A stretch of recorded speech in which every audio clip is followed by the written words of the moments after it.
Hace unos años nadie hubiera pensado de que El Salvador iba a tener una transformación así. El problema principal era la inseguridad.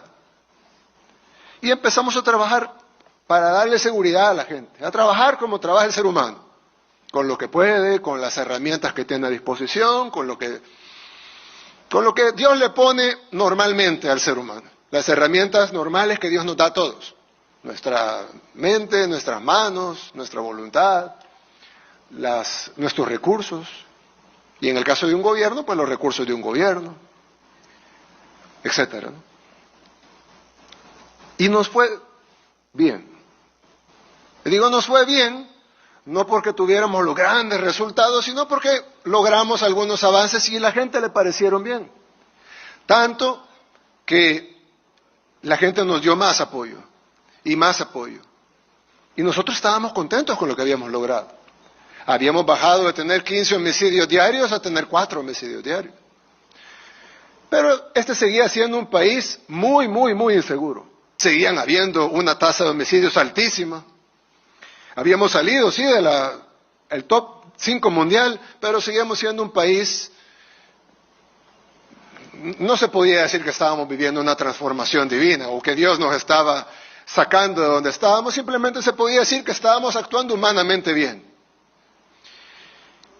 Antes, y he hablado de esto en otras ocasiones, no voy a aburrir con ese tema, pero yo siempre digo, cuando hemos hablado, pastor, con diferentes pastores, siempre hablamos de que cuando se libra una batalla en la tierra, se libra una batalla en el mundo físico, pero a la vez se está librando una batalla en el mundo espiritual. Si la batalla que libramos nosotros en el mundo físico no está acompañada de una batalla en el mundo espiritual, no está acompañada de una victoria en el mundo espiritual, los resultados no van a ser tan sorprendentes.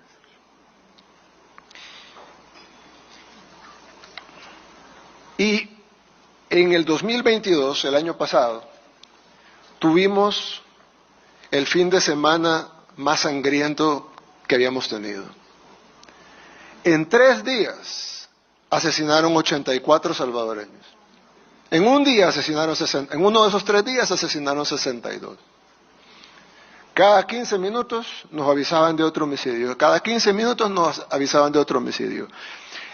Traten de imaginar la impotencia que se siente cuando cada 15 minutos ustedes reciben el anuncio de otro homicidio en otro lugar. Aparentemente uno no relacionado con el otro. No es que están matando en un lugar, sino que aparece un muerto por allá, un muerto por allá, otro muerto por allá. ¿Y ustedes qué hacen? Tienen una policía, tienen un ejército, pero ¿hacia dónde lo dirigen? ¿Hacia dónde los envían? Y decimos, ¿qué hacemos? ¿Qué podemos hacer? ¿Hacia dónde atacamos? ¿Hacia dónde dirigimos? ¿Hacia dónde? ¿Qué hacemos? En ese momento el director de la policía me dijo, presidente, creo que podemos controlar la situación, estamos desplegando a la policía en varios lugares y probablemente vamos a tener esto controlado para la mediodía de este día. Estábamos ya a las 2, 3 de la mañana. Pasó la mediodía, no teníamos controlado nada, todo se puso peor. 1 de la tarde peor, 2 de la tarde peor. Ese día, el día peor, fue el día que llegamos a 62 homicidios en un día. No sabíamos qué hacer. Y creo que es de las pocas veces en la vida, si no la mayor, en la que uno se siente totalmente superado en todos los ámbitos. No hay forma de racionalizar algo que ni siquiera podemos asimilar primero. Y no ha terminado uno de asimilar algo cuando viene otra mala noticia. Y cuando no ha terminado uno de asimilarla cuando viene otra mala noticia. Y toda esa responsabilidad sobre nosotros. Y estábamos ahí platicando, otra reunión hasta el amanecer, por supuesto.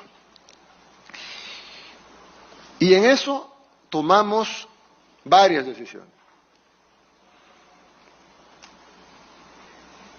Y la primera decisión fue confiar en Dios, no tener miedo e ir directamente hacia los terroristas.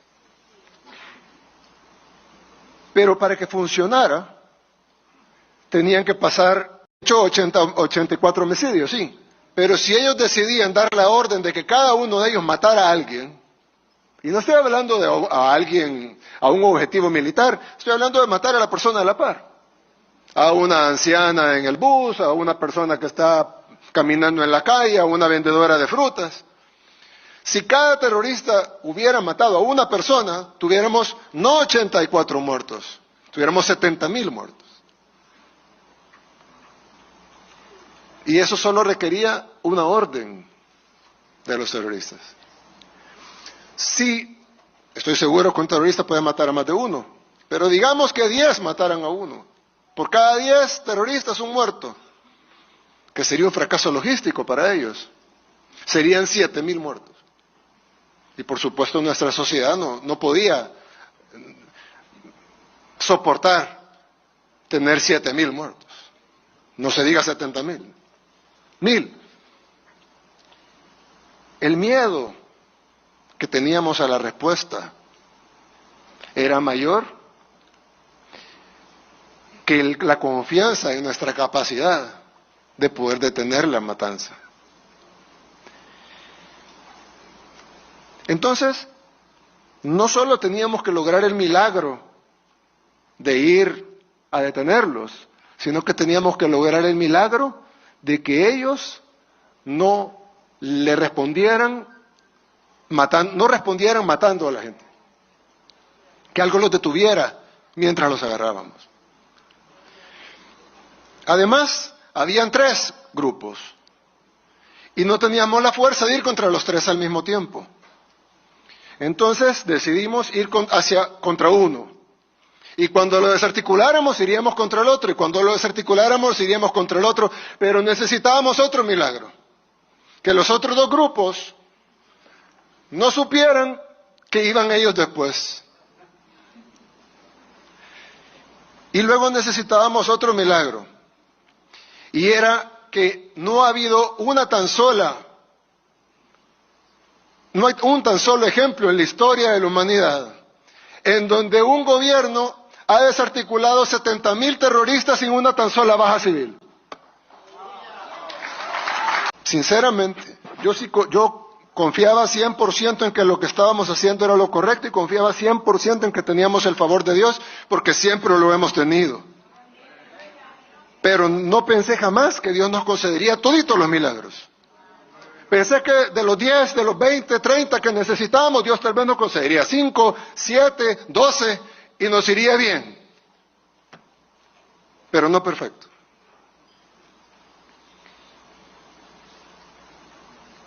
Y iniciamos la operación el día domingo. Para el día lunes no habían homicidios.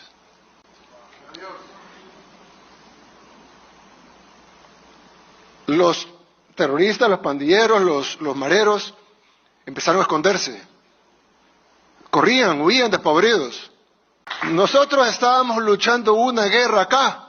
Y alguien puede decir, bueno, pero qué bien, felicidades a los hombres de uniforme que lograron esta operación. Pero casi ni dispararon.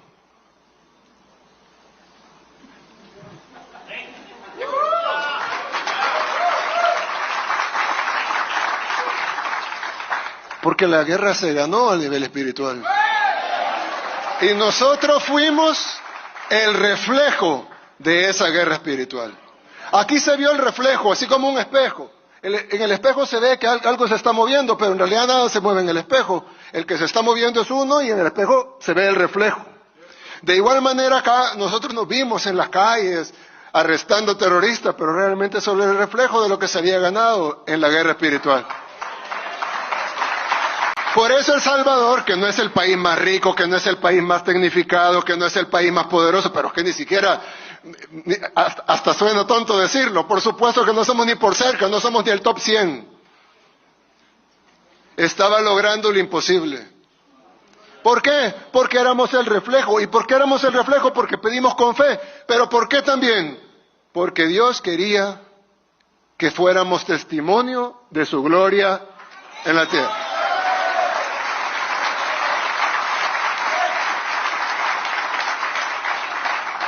Así que nosotros nos aseguramos de siempre darle la gloria a Dios por lo que hemos logrado. Y no porque seamos buenos, sino porque no queremos perder el favor de Dios. Las personas me han criticado cuando yo he dicho en discursos, una vez incluso tuvimos casi la mitad del ejército en un evento y yo les decía, todos nosotros debemos ser instrumentos de Dios. Y algunas personas que no conocen qué significa, ustedes sí lo conocen por supuesto, pero hay gente que no conoce tanto, no entiende qué significa decirse instrumento de Dios. La gente piensa que es como una especie de soberbia, ¿no? Como, sí, yo soy el instrumento de Dios. No entienden que es lo contrario, es humildad. Porque nosotros todos somos instrumentos, todos podemos ser instrumentos de Dios. Y no solo los seres humanos, los animales pueden ser instrumentos de Dios. En la Biblia, la ballena que se comió a Jonás era un instrumento de Dios. No es un tema de soberbia, es un tema de humildad, de saber que todo depende de lo que Dios quiera. De que no se mueve la hoja del árbol si Dios no quiere, y que todo lo que pasa es porque Dios nos usa de instrumentos. Dios usa como instrumentos a los médicos, Dios usa como instrumentos a todos, al que nos da un saludo en la calle, a cualquiera. Entonces nosotros sabernos instrumentos de Dios y permitirnos ser usados como instrumentos de Dios. No es soberbia, es humildad. Es saber que no dependemos de nosotros mismos, sino dependemos de aquel que está allá arriba y que maneja y controla y tiene todo el poder.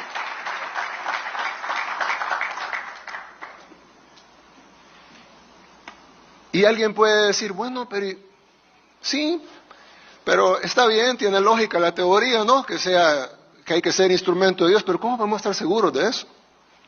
Jesucristo dijo, por sus frutos los conoceréis. Y aquí están nuestros frutos. Convertimos,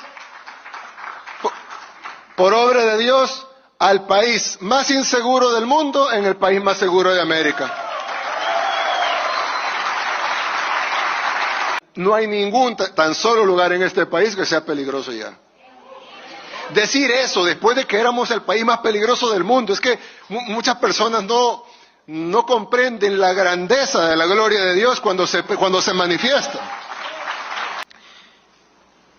Pero esa manifestación de la gloria de Dios y el favor de Dios que el Salvador tuvo, yo creo que es más importante, o el objetivo de eso es mayor que simplemente traerle paz al Salvador.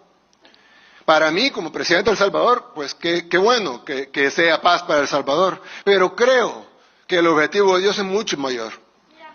Es decirle a todas las naciones del mundo, pídanme, denme la gloria y yo sano su tierra. Claro, el ejemplo iba a ser el peor de todos. El ejemplo no podía ser agarrar un país medio pacífico, así como, qué sé yo, Uruguay o Chile, y hacerlo más pacífico. El ejemplo tenía que ser agarrar al peor y convertirlo en el mejor. Y entonces no hay nada imposible para Dios. Eso ya lo saben ustedes, ya lo sabemos todos, pero hoy Dios lo demostró de nuevo.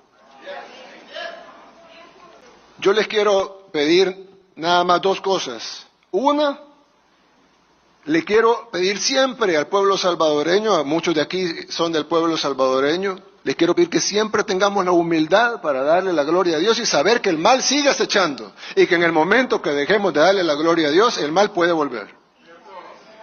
No volverá si le damos la gloria a Dios y clamamos a Él y le pedimos con fe, pero sí podría volver si no lo hacemos. Los creyentes debemos de saber que estamos en una gran batalla civilizacional en este momento. Pero es una realidad. Hay una batalla cultural, hay una batalla civilizacional en este momento. Sobre los valores, sobre la familia, sobre las cosas que antes eran consideradas universales, de repente ya no son tan universales. De repente son criticadas o son atacadas. Y esa batalla estamos obligados a ganarla. Pero al igual que nuestra batalla contra la criminalidad, contra la delincuencia, contra el terrorismo, la batalla tiene que ser ganada principalmente a nivel espiritual. Para que luego Dios nos llene de los argumentos, de las herramientas para poder ganar la batalla aquí. De la misma manera que El Salvador ganó la batalla en el terreno espiritual y luego se vio reflejado acá, arrestando 70,000 terroristas sin bajas civiles. Cualquier batalla puede ser ganada. Ah, pero ellos tienen medios de comunicación poderosos, ellos tienen... Sí, claro, nosotros teníamos 70,000 terroristas armados hasta los dientes atacando a nuestra gente, pero Dios nos dio la victoria.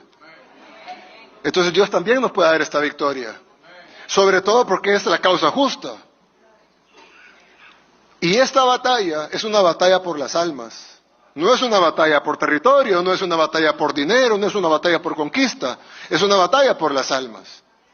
Y ustedes son guerreros de esas almas. Siempre lo han hecho, ya desde muchos años. Por eso están reunidos acá. Y me imagino yo que como las cosas no se dan por casualidad, me imagino yo que Dios quiso que se reunieran acá precisamente para darles las herramientas, darles la palabra, para que puedan salir y ganar las almas.